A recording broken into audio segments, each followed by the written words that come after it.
Honorable Speaker of Parliament, Mr. Chamal Rajpaksha ji, Honorable Prime Minister of Sri Lanka, Shriman Ranil Wickremesinghe ji, Honorable Leader of the Opposition, Mr. Nimal Siripala de Silva, Honorable Members of Parliament, distinguished guests, I am truly delighted to visit Sri Lanka, a land of beauty, culture, and friendship. I am deeply honored to be in this Parliament. I am conscious of its rich history. This Parliament represents one of Asia's oldest democracies and one of its most vibrant.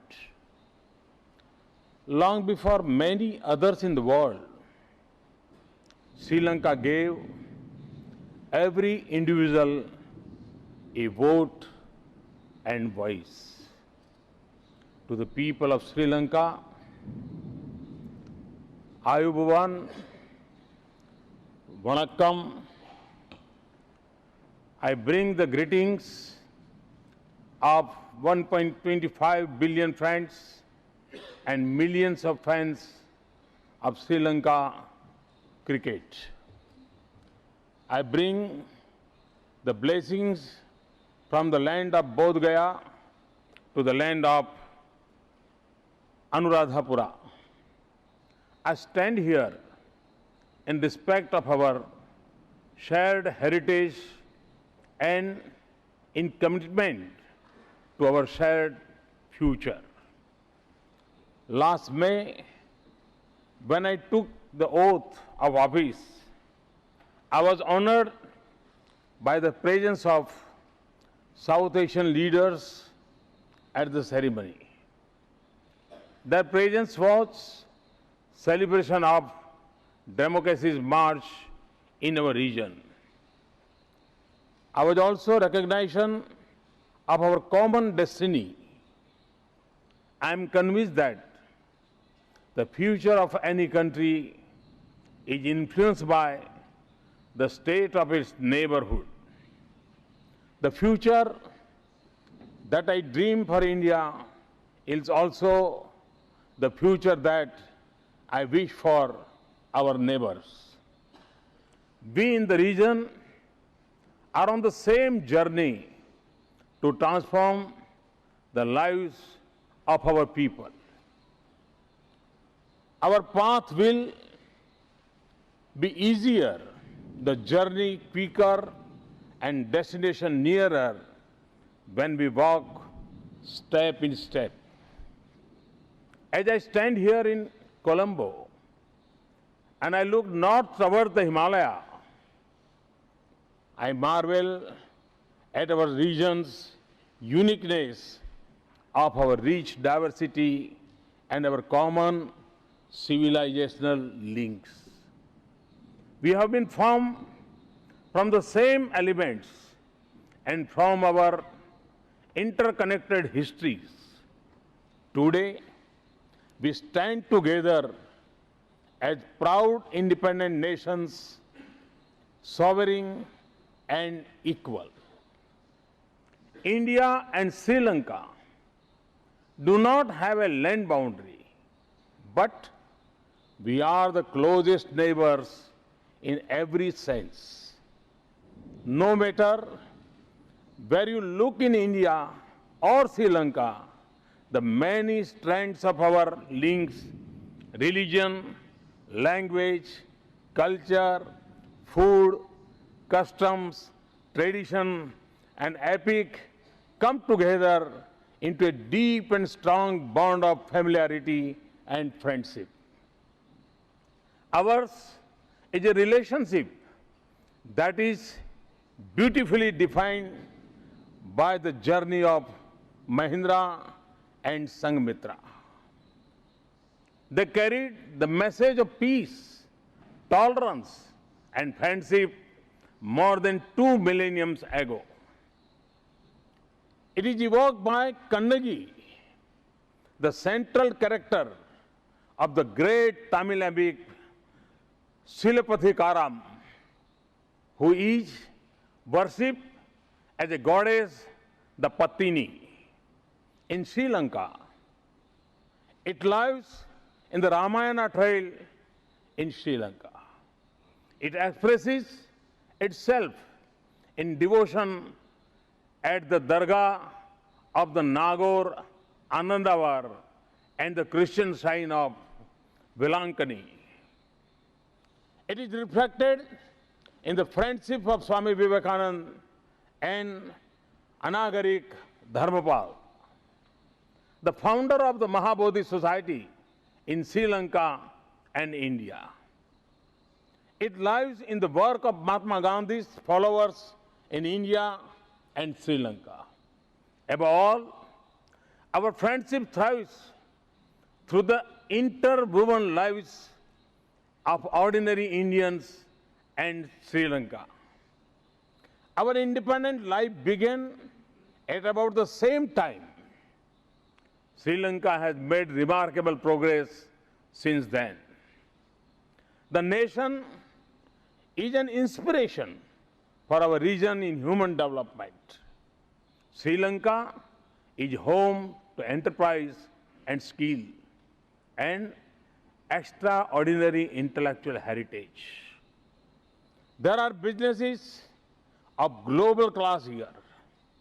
Sri Lanka is a leader in advancing cooperation in South Asia. And it is important for the future of the Indian Ocean region. Sri Lanka's progress and prosperity is also a source of strength for India. So, Sri Lanka's success is of great significance to India. And as a friend, our good wishes and our support and solidarity have always been with Sri Lanka. And it will always be there for you. For all of us in our region, our success depends on how we define ourselves as a nation. All of us in the region, indeed every nation of diversity, have dealt with the issues of identities and inclusion, of rights and claims of dignity and opportunity for different sections of our society. We have all seen its diverse expressions. We have faced tragic violence. We have encountered brutal terrorism. We have also seen successful examples of peaceful settlements. Each of us has sought to address these complex issues in our own ways. However, we choose to reconcile them.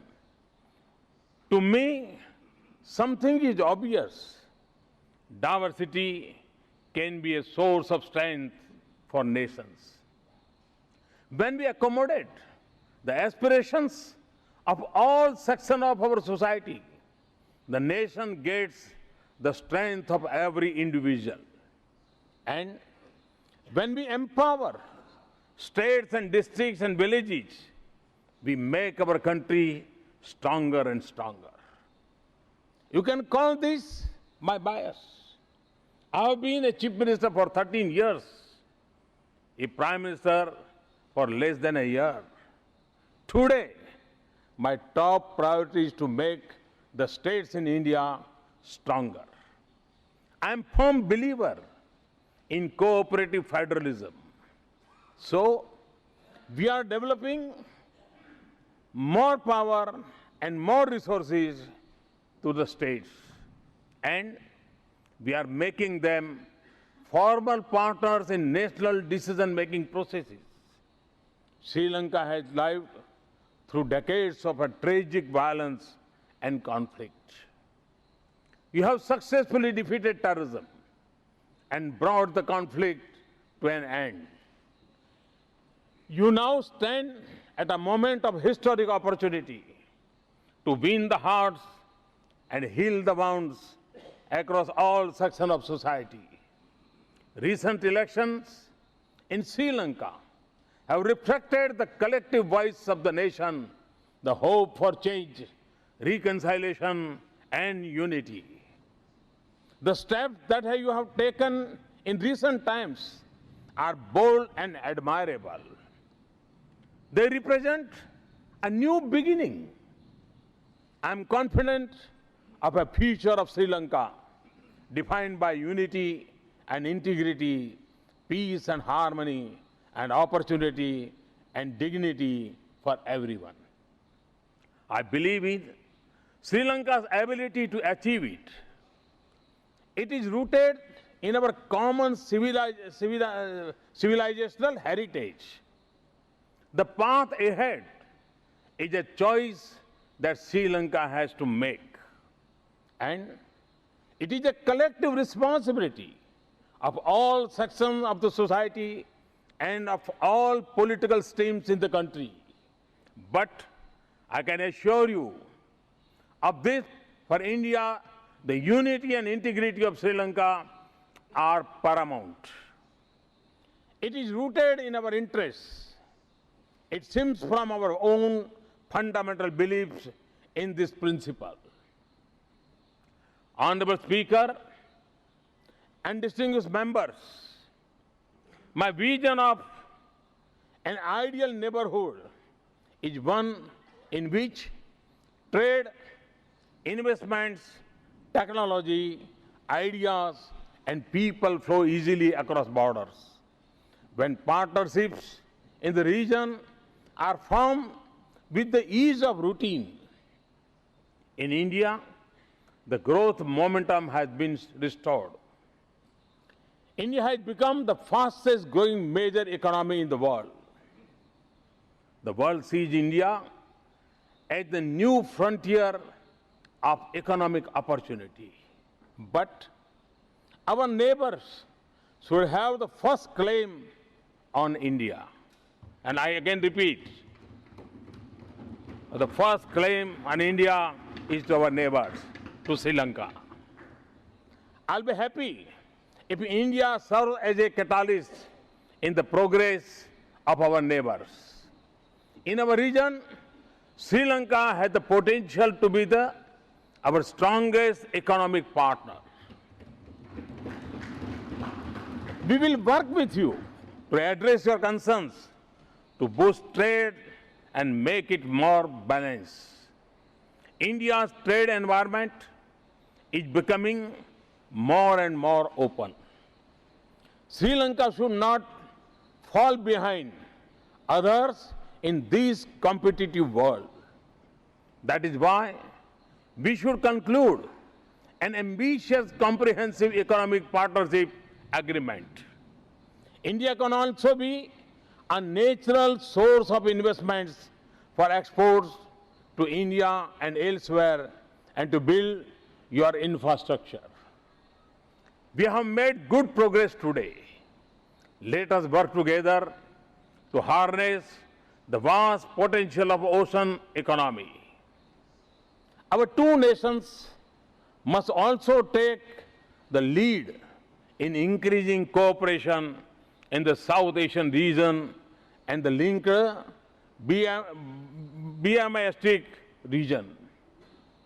Connecting this vast region by land and sea, our two countries can become engines of regional prosperity. I also assure you of India's full commitment to development partnership with Sri Lanka. We see this as a responsibility of a friend and a neighbor. India has committed $1.6 billion in development assistance. Today, we have committed further assistance of up to $380 million to the railway sector. We will continue our development partnership. We will be guided by your government. And we will do so for the same level of transparency that we expect in our own country. Last month, we signed the agreement on cooperation in peaceful use of the nuclear energy. More than anywhere else in the region, I see enormous potential to expand cooperation with Sri Lanka in areas like agriculture, education, health, science and technology, and space. Indeed, we are limited only by our imagination. We hope that Sri Lanka will take full benefit of India's satellite for the SAARC region. This should be in space by December 2016. People are at the heart of our relationship. When we connect people, bonds between nations become stronger. That is why we have decided to extend the visa on arrival facility to Sri Lankan citizens.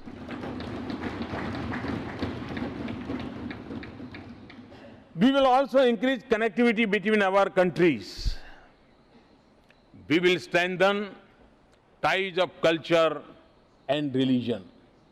Last month, we announced reduction in fees for Sri Lankan nationals visiting National Museum in Delhi to see the Kapilavastu relics. We will bring our shared Buddhist heritage closer to you through an exhibition. Together, we will develop our Buddhist and Ramayana trails.